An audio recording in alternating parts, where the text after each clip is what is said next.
Okay, let's get started. So welcome everyone to today's webinar. It's a bit of a special webinar in so much as it's packed with HFS analysts, and we're going to be kicking the tires of the IT services market and figuring out what needs to change to keep pace with well, what's been a 2020 packed with pandemics, geopolitical curveballs, and shifting enterprise expectations.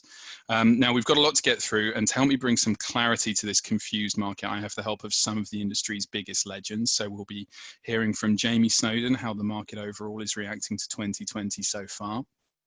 And then heading to the equally influential Sam Duncan, who will be shining a spotlight on specific providers' financial results and telling us what it means for the market.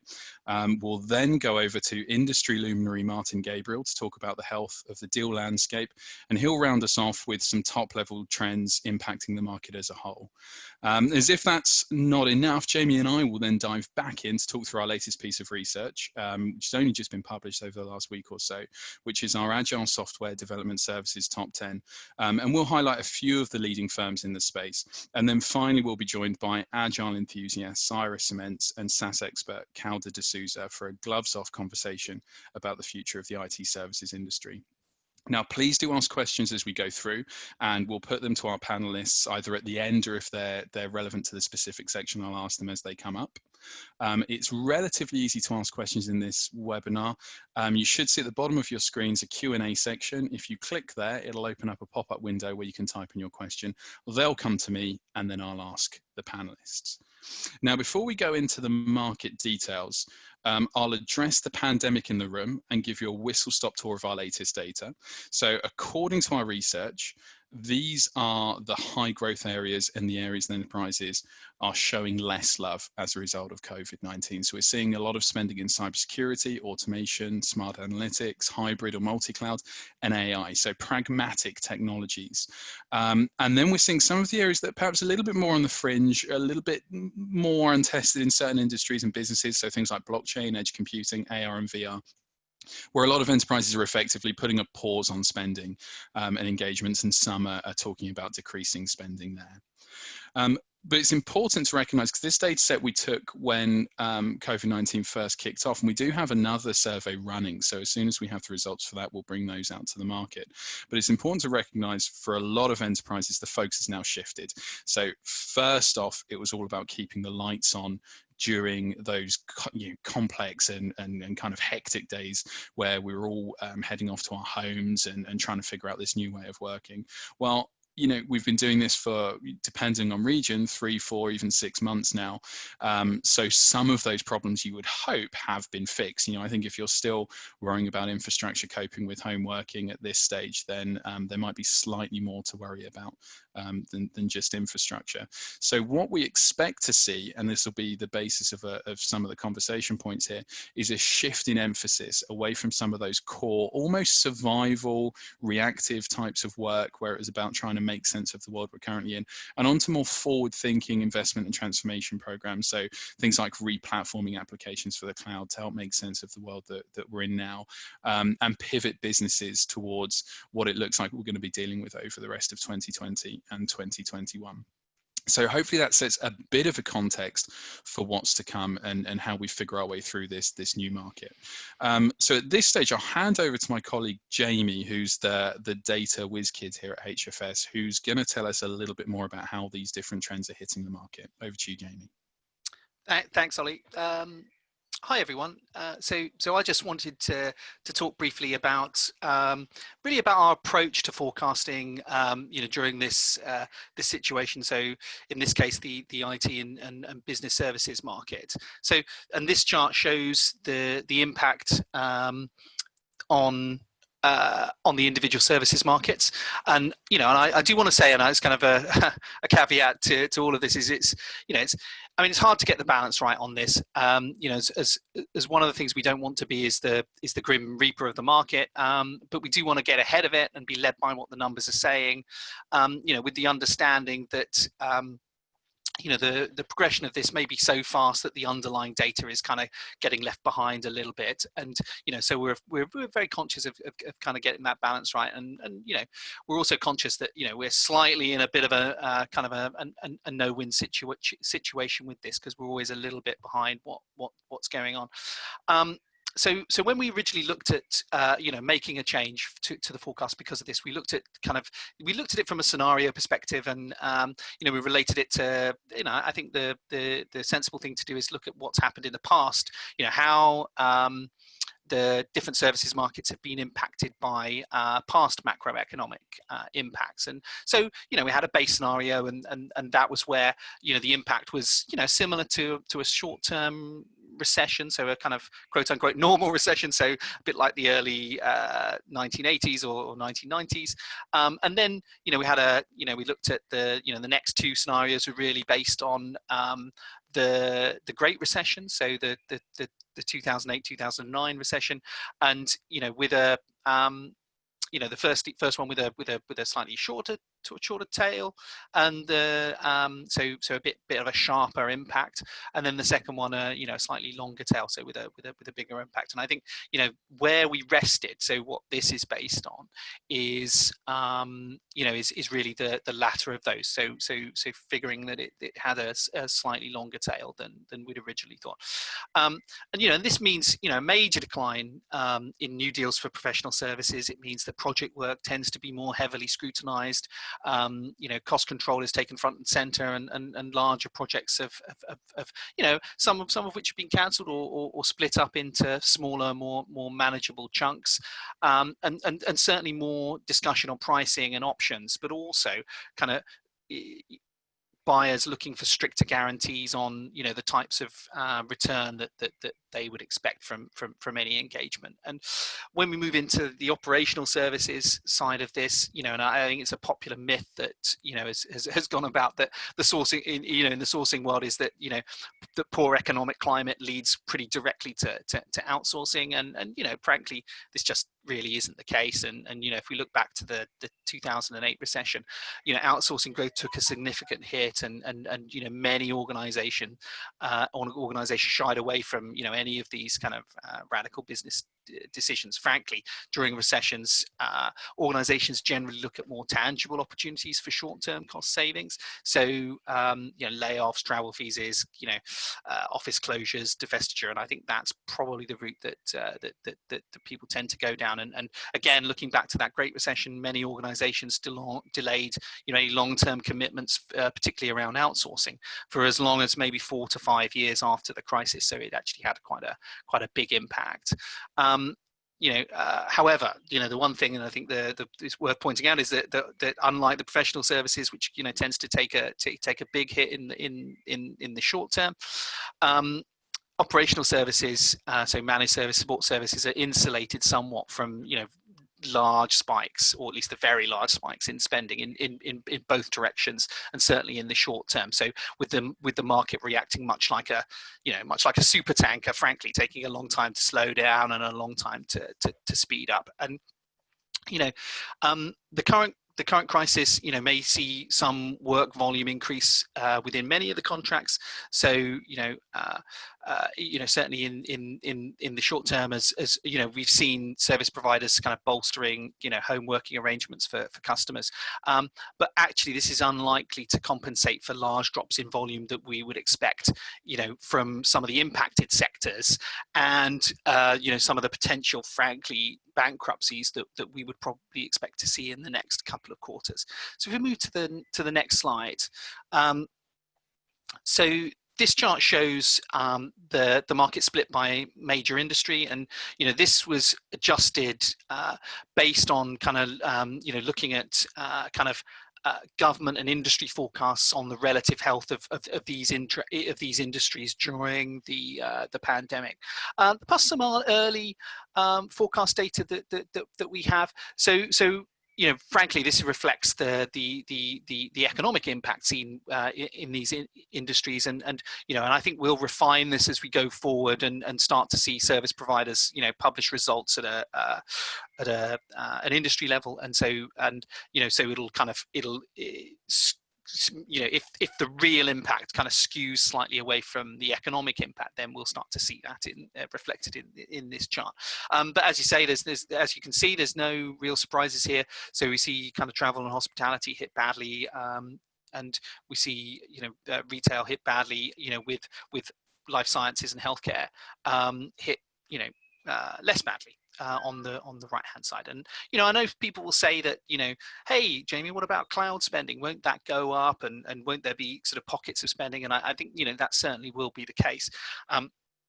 But actually the focus of a lot of the projects that will be frankly a net loss to the market, as people are looking to kind of shift spending into these areas, it won't necessarily kind of create anything new, and providers are having to guarantee cost savings as part of many of these arrangements. So ultimately it won't necessarily lead to the bigger spending in the market as a whole.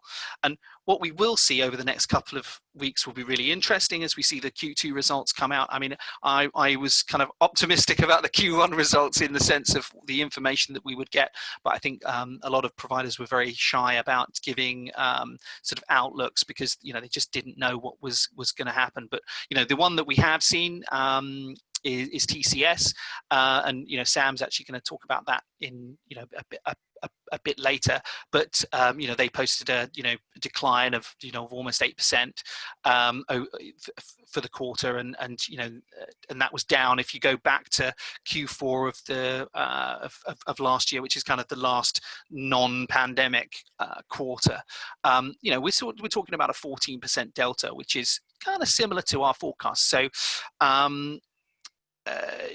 hopefully we'll see over the next few weeks, we'll get some better guidance on what is to come, and we're certainly going to fine tune what it is that we have. We think we're in the right ballpark at the moment, but certainly we'll be very vigilant in the market, looking in and making sure and seeing whether we need to ratchet it up or ratchet it down. So that's all I wanted to say, and it's over to you, Sam. Hi everyone, so thank you Jamie, if we can get the next slide, thank you. So this is the first thing of a couple of graphs I have to show you today.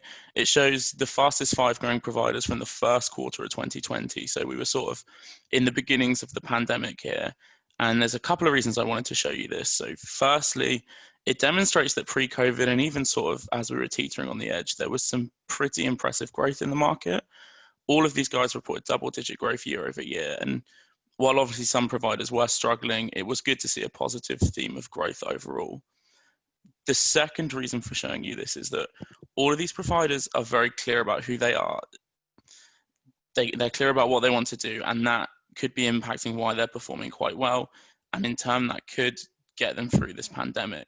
So if you think AWS is very clearly a cloud player, while WNS is very clearly got a strong insurance background, I mean, the success of this strategy is clear to see. These are the same providers from the back end of Q4 2019, so it's doing quite well for them. So for me personally, it's going to be really interesting to see how this strategy plays out in a post-COVID world, and see if these providers continue to grow or if they're impacted in the same way as the rest of their peers. It's also really nice to see the likes of HCL and Genpact posting this double-digit growth, and I'm particularly happy to see NIIT because it really shows that the mid-tiers are closing the gap with some of the bigger players in the market, which takes me perfectly to my next slide, please. Thank you. So this graph compares the revenue performance of some of the mid-tier providers in the calendar years of 2019 and 2018. You can see for yourself, there's a lot of growth in this chart. I think most of them are posting double digits, and that's really because their ability to be flexible and go the extra mile for clients is really paying off. But given the pandemic, this could change slightly.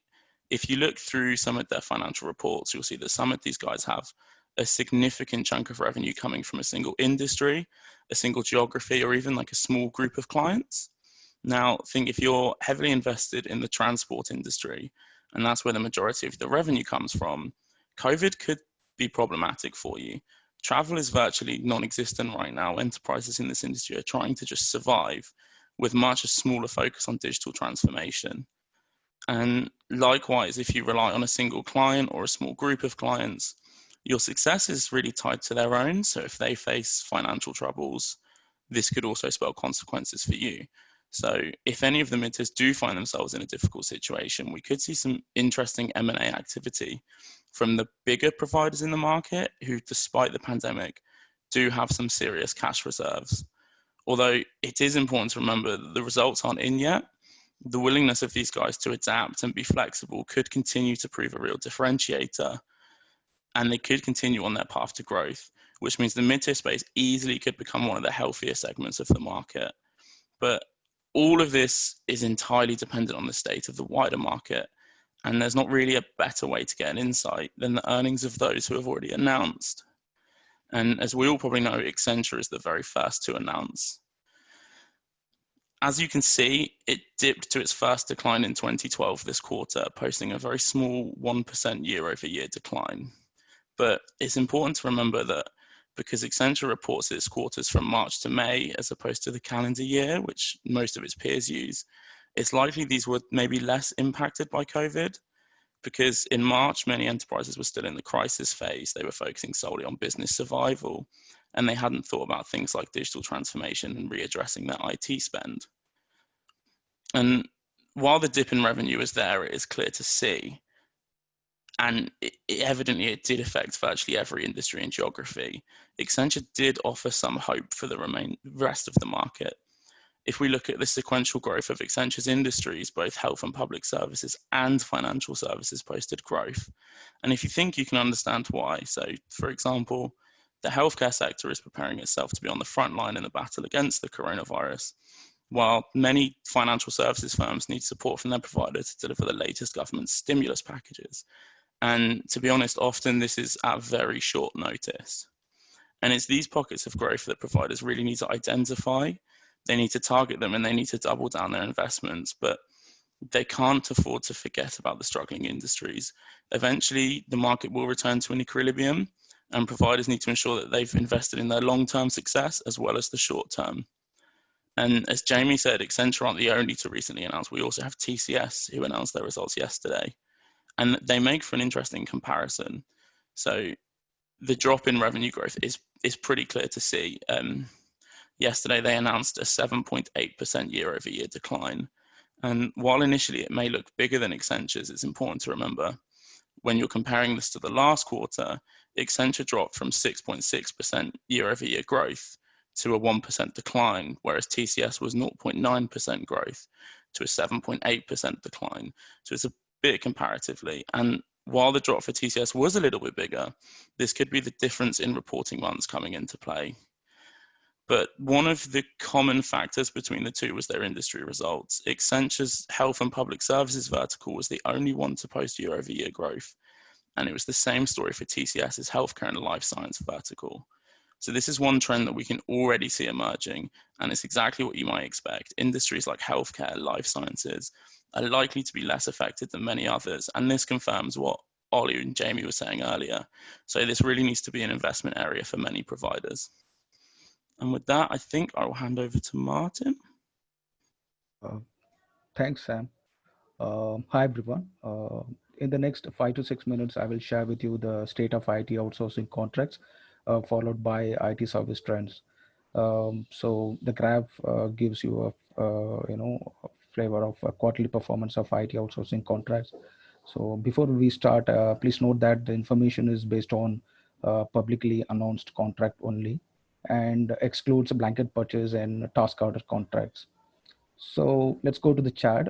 If you look at the right-hand side box, there is a 23% drop on year-on-year TCV and 19% compared to previous quarter. This is above the street expectations. And if you look at the 2019 data overall compared to 2018, the market was stressed because of US-China trade war and Brexit. As the market was slowly recovering, then COVID broke out. But unlike the media hyped, it's definitely not a nose-diving situation. We saw a drop in, everyone said, travel and leisure and retail sectors, but things are slowly getting better. Next slide, please, Oli. Yeah. So here we are going to talk about the IT services market and the current trends. So let's start from the left. Digital transformation. We have been talking about this quite some time now. Enterprises who initiated the digital journey are not operationally ready yet. Now, in this virtual world, with a few exceptions, Operating digitally is the only way to stay in business. Prior to the pandemic, paradigm shift towards digital transformation was already underway, and the current event just accelerated it. Uh, the pandemic is just a reality assessment for many businesses that have been unwilling to incorporate their digital transformation and now find themselves sadly unprepared. These digital laggards are now struggling to migrate their operation and workforces to the virtual environment. On the other hand, business that had not only developed digital strategies but executed them well prior to the pandemic are now able to overtake the less agile competitors. It is very clear that digital transformation is going to accelerate because of these pandemic. So going to the next point, the potential sale of captive centers. For example, India has 1,300 captive centers. All these centers have an average of 400 employees with inadequate financial performance and low cash to burn in the near term and the less demand in the market. Captive centers are looking to monetize this opportunity. Service providers are continuously eyeing captive centers to offset the lower demand from the US and European market. We expect a potential sale of coming captive centers in coming months, and also we anticipate few centers to return to their work to onshore in response to this pandemic. So talking about the next point, acquisition. So compared to other sectors, tech valuation has not suffered as much. However, the fall in valuation still make a good business opportunity for large technology companies to acquire new capabilities, who are sitting, like Sam said, in large cash reserves. Tech giants like Microsoft, Google, Apple, Facebook, and even Amazon have a huge cash reserves of over $470 billion. The fund can be used for a new deal. We already have handful of acquisition examples, like Microsoft announced the acquisition of CyberX and an IoT security specialist. Also, Microsoft announced an acquisition of RPA provider Softomotive. VMware announced an acquisition. Intel acquired Movit. Accenture acquired Gico. Even Indian service providers like TCS, Infosys, and Wipro has huge cash reserves. So these providers consider any good opportunities, cases which interest them. They are very open for such opportunities. So to the next point, the H-1B visa temporary restriction. So we all know that the rise of unemployment in US. Now the administration signed an order to temporarily restricting the new entrants. So this issue is not new for Indian service providers. They were already prepared to face this situation. Some of the plans were put in place, such as increase the local hiring. TCS and Infi has already built their own local resources in last few years. Now the pandemic shown everyone that critical IT and business service can be supported remotely, and the world is very much adapted to the remote environment as well. So the dependency of such visa will have a very low impact on IT service providers and their client engagement. This pandemic helped everyone to access the pool of resources across the world. Again, this travel restriction is only going to fuel the offshore growth. So talking about the next point in the top, contract renegotiation. So some of the contracts are being restructured to manage the immediate priorities, and in few cases, priorities changed. While few organizations realized that their engagements are expensive and has a huge lock-in period. So enterprises were taking this an opportunity to screen the providers further, and particularly in the long-term engagements. So moving on to the next point, automation. Before the crisis, automation is changing how the companies operates and people work. So when we look into the internal operation, we see that COVID is accelerating the automation in many companies. If you look at all current jobs globally, close to 50% could be automated. The impact is expected to be quite significant post-COVID across the industry and functions. We have a lot of examples in many industries like banking, insurance, and pharma, etc. So automation is going to be one of the top strategic agenda for business. Also, automation is not only about cost saving, but also help recover their customers. For example, if you leverage AI and automation together rightly, you can acquire or recover the customers now. The next point is cloud and security. So we saw contracts surging to 61% in Q2 2020 compared to the previous quarter, 43%. While organizations are finding it difficult to run smoothly, the companies who are already adapted cloud computing infrastructures and functioning without any disruption. So cloud is not an option; it's a fundamental for business operation in the situation like this, and it's proved very well. And providers mentioned that they have strong cloud business pipeline compared to last year. It's one of the strong trend we see in the market. So talking about cybersecurity, the remote working and government functions, the education institution, online classes, and the shift to digital banking have increased the risk of cybersecurity. Enterprises and public authorities are investing heavily to secure their systems. We got this survey in the right hand side. Both enterprises and IT services providers are expected to spend on the cloud and security services in the coming months. And the last point, startups are hiring. While many business laid off businesses, cut their pays and halted hiring, some of the startups are hiring on a full swing to expand their businesses. Not to forget, some of the great startups like Zoom, WhatsApp, and Slack began shortly after the 2008 recession.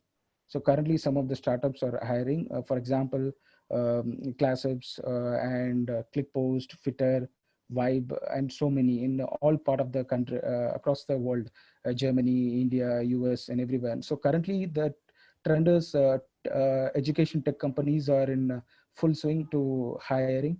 So this is some of the trends which you are seeing in the market, and which is very optimistic. So that's all. Over to you, Oli.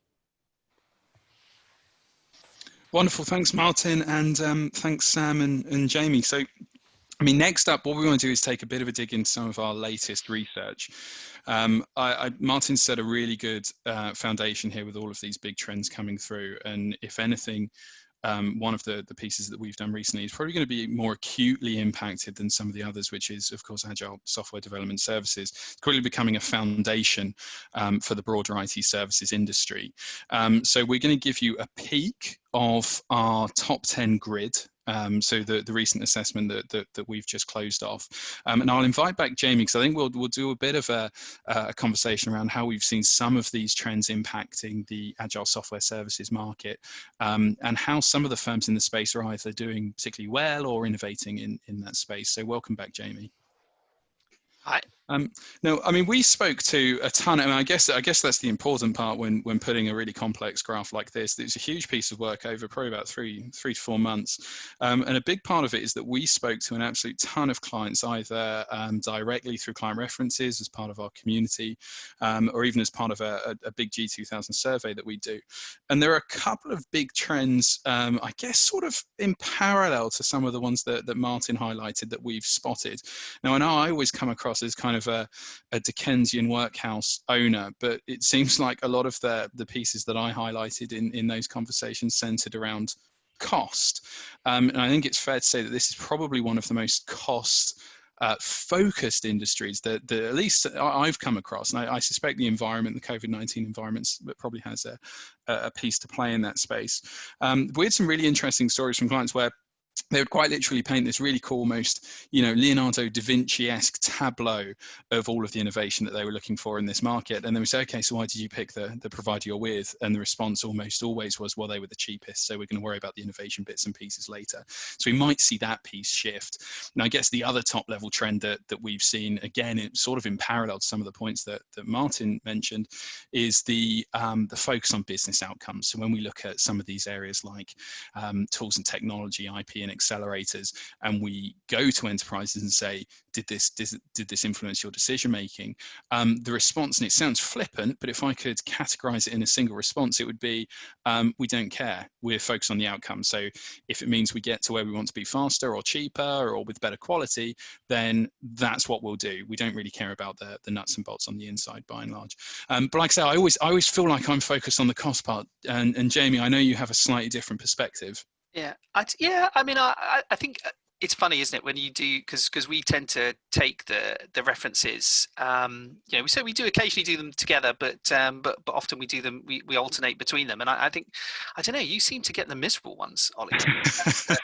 Maybe that's where the impact I have. But actually, I had a lot of, and I think, and I think cost did come out from some of the ones that I talked to, but I think the big thing, and I think it's hard to forget that this, the services business is about people. And I think, one of the things that, was often talked about, it's kind of an often abused kind of term, which is kind of cultural fit.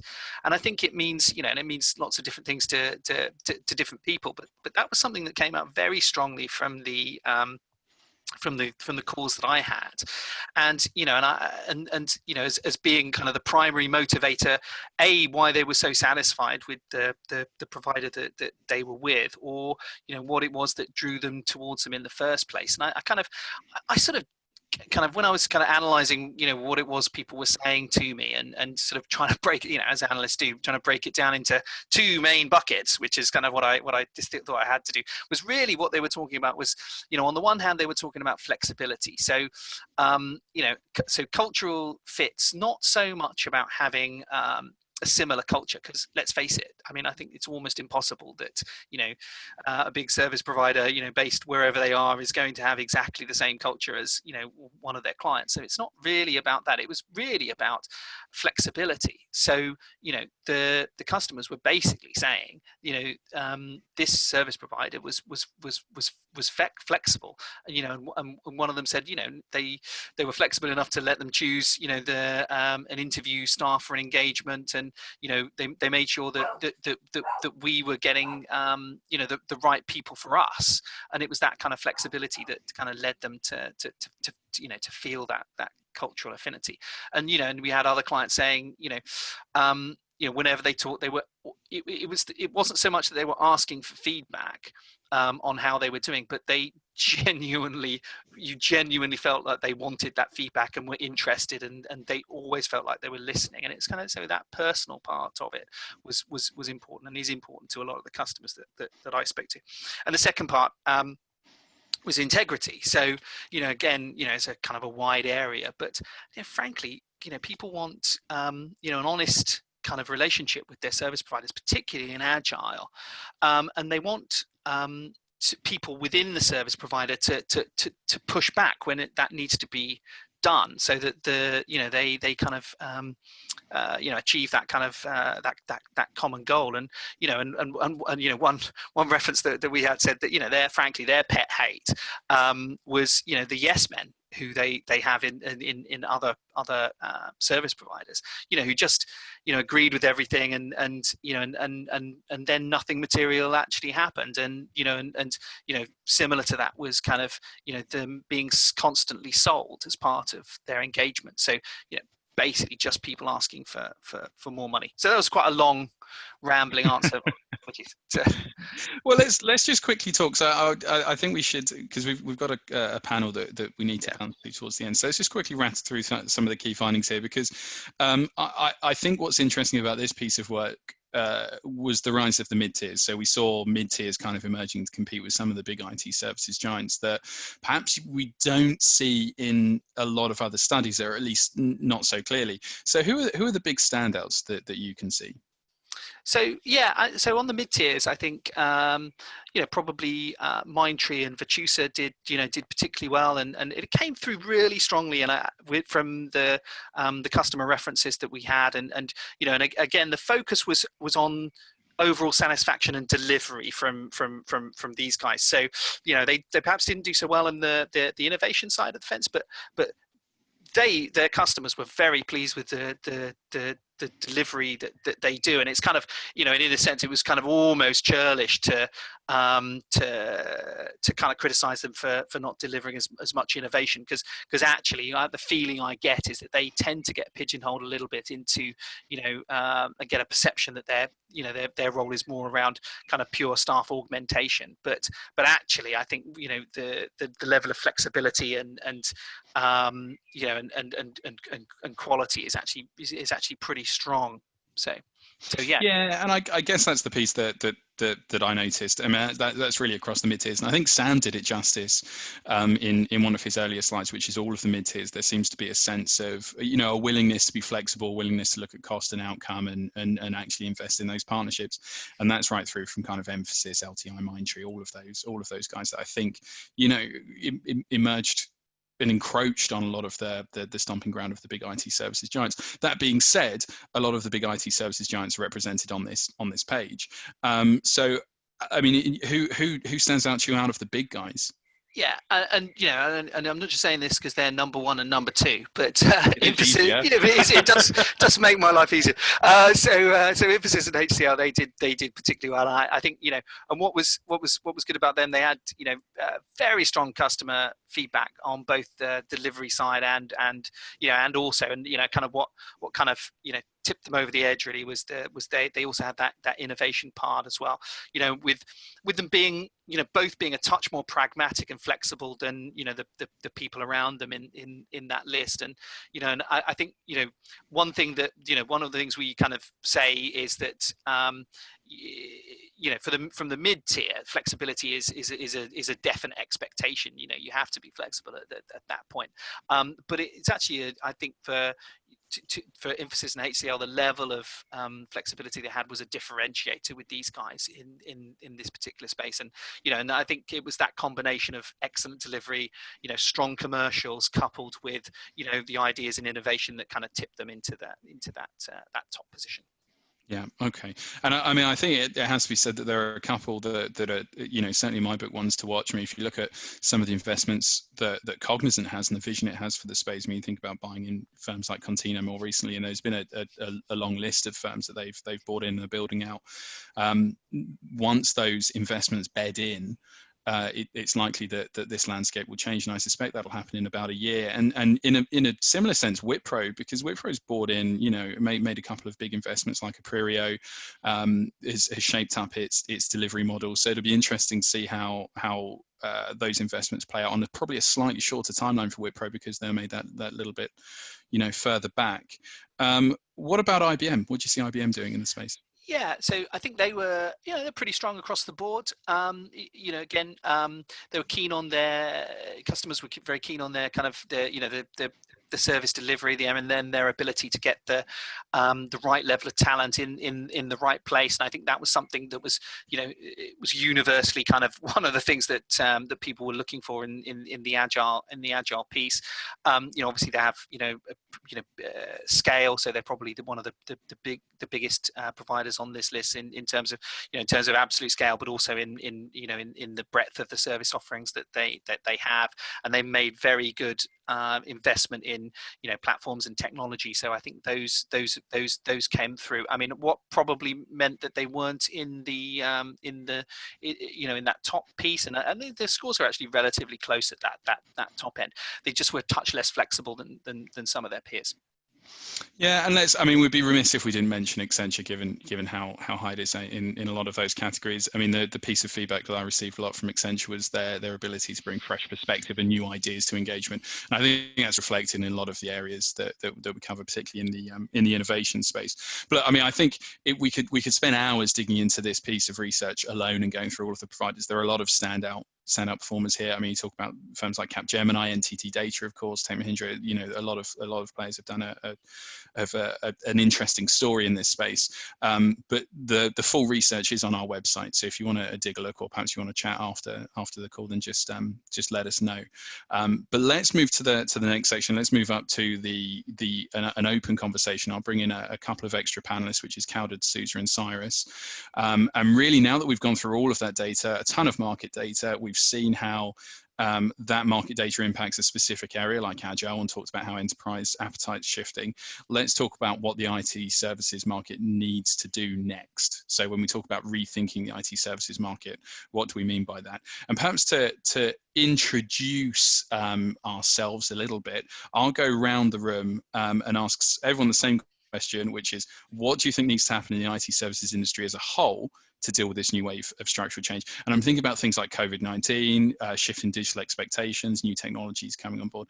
Perhaps, rank first, Jamie, you're Chief Data Officer. Why don't you kick us off?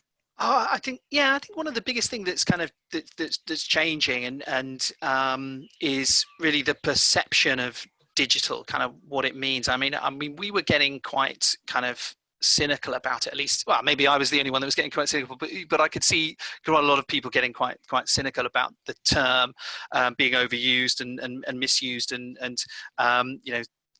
some of those kind of I suppose those initiatives working and not working. I sort of used it in a slightly throwaway way, in that sort of I used to talk about kind of digital annexing IT. So essentially the term merging, or the terms merging, so IT and digital being one of the same. And I remember saying, a while back that the similar thing about cloud. So, that it was, cloud and I think, I would extend that into digital, were effectively just becoming euphemisms for sort of good IT. So whenever I talked about these things, it was just, hey, but these ones are better, and the value was kind of lost in those kind of things. And I think, we saw kind of quite a group of cynical people sitting on the sideline and having been burnt by kind of technology promises in the past. And I think, we sort of haven't always seen the momentum in kind of the transformational aspect of digital within a lot of organizations. And I think, I think partly that was down to, some of these things not necessarily working in the way that they could have done. But also, I think, there's a, the technology that, so if you think about cloud and agile kind of becoming kind of more the sort of front and center kind of technology and technology services areas, those technologies have kind of caught up with the rhetoric to a large degree. So I think we're in a very, very different place now with these things. But of course, the problem is people sort of think back to the early days of this transformation, and it didn't necessarily work in quite as smooth or as seamless a way as it was. And so I think, now we're talking about, the longer term question is whether people's trust in technology has changed. So are people now willing to bet more on digital and cloud? And so we'll see some real change. And I think the issue, I suppose, is that the challenge that we have now is that people need to find money to make that change. So the next 12 months, we're going to obviously see a focus on cost saving and a lot of talk of shifting capex to opex and different funding models for transformation. But I think genuinely, I think the appetite for technology is probably going to be switched on by all of this. So. Cool. Well, it's a tough act to follow, but Counter, by way of introduction, what do you think the IT service industry needs to do? So I think in the face of all of these new technologies, a lot of those that are either, enabling digital transformations, there's all sorts of new things out there, like, some of the low code, no code developments, etc. I think what's really important for service providers to be looking to provide, and actually it does work two ways, enterprises need to be more open to receiving, is a move away from just being a reactive module sort of implementation mindset to having working with a service provider who is more of a proactive advisory sort of partner. So any implementations or migrations, etc., really are positioned in a bigger sort of enterprise strategy. One of the big areas I look at, as you know, is SaaS services. So the thing I hear most often when I talk to enterprises over the last sort of 6 years, and I've been looking at this, is we don't know what we don't know. And often at the end of a deployment, I hear a lot, I wish we had known X. So, and what we're talking about here is things like, we should have maybe implemented, if it is modules, in a certain order, because it just makes sense that way. Or what is this, all these new releases and tweaks that come up every couple of months. Actually, we're not really well set up to understand how to manage that. So the onus is back on the service providers to be more proactive, and to explain explain all these things. And it's also about a shift in the definition of what makes a successful engagement, I think, from being just on time and on budget, to something that means, does everyone know what you've got, how to use it, and how to continue managing it sort of medium to long term. Again, not the shortest answer. Cyrus, see if you can beat them. Same question. What, in length or shortness? Do you want me to? So I think the thing that I would say is, for successful delivery, you need talented people. So kind of gone are the days of 50 people in the room, chucked at a project, hope something sticks, and it follows on from what Calder said. There really needs to be a focus, and unfortunately, when the market is tight like this, maybe quality is not the priority. But if we're talking about agile and delivering complex change, the focus really needs to be on skilled practitioners that are delivering that, and then that resolves some of the issues that Calder has raised, because you have experienced, talented people that can deliver these complex projects. The problem being, there's a skill shortage, and that's probably something that needs to be addressed. And maybe in this quieter time, that's something that can be worked on. So when things start to pick up, there is that talent pool available to start delivering this complex infrastructure that needs, people that have experience to do it well. Cool. Okay. Well, look, let's dive into a couple of other questions, because I think we've actually got a ton of questions from our audience. I'll try and bake them into, because I mean, some of them are relatively similar. So let's talk about the acquisitions question. That seems to be popular, and about buying captives. So perhaps Martin, could you give us a little bit more insight on how you see the M&A activity and the purchasing of captives playing out in the space? I mean, to me, it seems like there are a lot of the big IT services guys that would hoover up a captive as part of a deal if it made sense for them to win over a client and help kind of optimize that. But are you seeing anything interesting? Do you think the mid-tier or some firms that perhaps face a little bit of financial distress that Sam was talking about are going to get scooped up? Yeah, sure. It's in both way, Oli, because if you see acquisition during this crisis, it's very lucrative. Service providers' margin is getting thinner day by day, and also, to offset the demand slowdown, providers are look for such opportunities. Like big players had collective reserves, maybe close to $15 billion. I'm talking about Indian players, maybe top 3 players, for example. And also, if you see, there is a surge in inquiries for captive centers.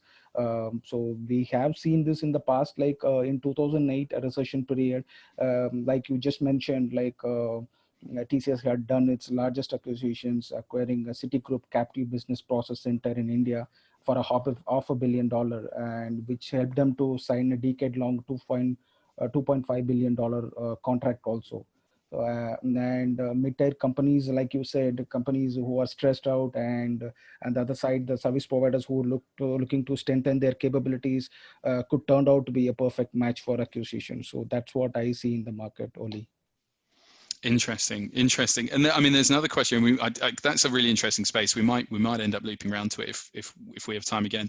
But Sam, you're probably the closest guy to some of the market results and some of the decisions that enterprises are making. We've got a couple of questions here. It's actually one I penned down to ask you myself. What are you seeing on the buy side? So are you seeing big discounts on offer from some of the major providers? Because I know it's something that in circumstances like this, you tend to hear whispers of. How's that playing out? So that's quite an interesting question, Ollie, really, and it's one that, if I'm honest, I do get asked quite a lot. The truth is that it is a tricky situation at the moment where nobody really wants to make the first move. So being totally honest, like much like you, I've heard whispers of some providers willing to offer discounts, reassess their contracts, and just facilitate clients that want a bit of flexibility at the moment. But the broader market consensus, and I think what everyone is saying, is that nobody really wants to advertise the fact that they're doing this. They don't want every client knocking on the door, looking for a discount, looking for price adjustments. But at the same time, even before COVID, enterprises were telling us that they did want these discounts. They were already pushing for increased flexibility from their provider. And it's entirely possible that this could increase due to COVID. But I think it is a grey area ultimately. Like nobody is openly advertising these discounts, but I would think providers do have the capacity to offer them. So ultimately, the onus is on the enterprise client to ask the question. Yeah, cool. Okay. No, I think you wrote a piece fairly recently telling buyers to get out there and start pushing their providers for better deals. I mean, Jamie, here's another interesting piece, and I guess it relates to one of the graphs on your slides where professional services and consulting is potentially one of the biggest hit areas. How do you see that space reacting to the crisis, and is there any kind of advice for how they should evolve? Yeah, I mean, I think I said earlier. I mean, I meant to say earlier, so hopefully I did. Was that the project work kind of gets has a tendency to get chopped into smaller pieces during the recession. So, and it was what happened. Certainly, what happened in the last ones. And I think looking at the facts and figures, I think that's probably the case. So projects either get so if they've got projects that get put on hold for a while, they get chopped into smaller pieces, and and they're looking to kind of so if you're a service provider, it's focusing on kind of either sort of productizing, particularly the advisory kind of services. So we see a fair amount of we already see this quite a lot already, which is the initial kind of cloud advisory stuff being kind of automated and productized to a large degree, but I mean, what tends to happen, and this is, I suppose this is also something that happens in the operational services side, as when you go into recessions, is that it's about that kind of clear ability to establish that there will be a return on investment. So not necessarily a guarantee, because obviously that's kind of tricky to do, but they're going to be and are more demanding of that kind of upfront proof point that this is a project that you've achieved these kind of goals in the past. So people are less willing to take a risk and a punt on something. So service providers are going to need to sort of start to look at and I think we saw this a lot post the last recession, where kind of consulting engagements turned into more solution approaches. Things kind of started to get packaged together, and it was almost a kind of a shift from that kind of one-to-one model to the one-to-few and the one-to-many kind of engagement. I think that's something that we've seen evolve in the services space for for as long as I've been in it. But I think that those kind of things and this kind of situation tends to make that happen a lot more quickly. But the good news is with professional services, although it is kind of the first to kind of to get hit, it is also the first to kind of recover. So it will also once things start to seem a little bit more positive, we will see these things happen more quickly. But those financial controls, so people looking for clear ROI, people looking for more focused on cost and price, those things tend to stick around for a fair amount of time after the recession happens. So it just means it's a little bit tighter to do that kind of business over the next 3 or 4 years. Cool. Okay. Thank you. I mean, let's. This is a question I think is probably ultimately directed at me and Jamie from the audience, given that it was our piece of research. But Cyrus, I'm going to lean on you because you come from this space. I think you've been looking at Agile, and actually you're an Agile practitioner for quite a long time. How do you see the rapidly changing market evolve, and what do providers need to do to meet new demand in the Agile software services market? So as I said earlier, for me, it's around having the right skills. You know, Agile is about having small teams that are highly skilled. So the service providers need to be focusing on making sure they've got those skills available if they want to be able to deliver and satisfy the customer requirements. Cool. Okay, thanks. And I mean, Calda, I think we'd be remiss if we didn't mention that you've been kicking off a new piece of research on low code, no code, which I guess is going to become a big part of this market. Is that a high demand in the current climate, do you think, based on your interim research? Oh yes, absolutely. So I've spoken to about 10 service providers so far, and we are doing ongoing research in this area to sort of see what's happening, what their capabilities are, and how they're seeing it. I don't think I've spoken to anyone yet who has said that this area is in decline.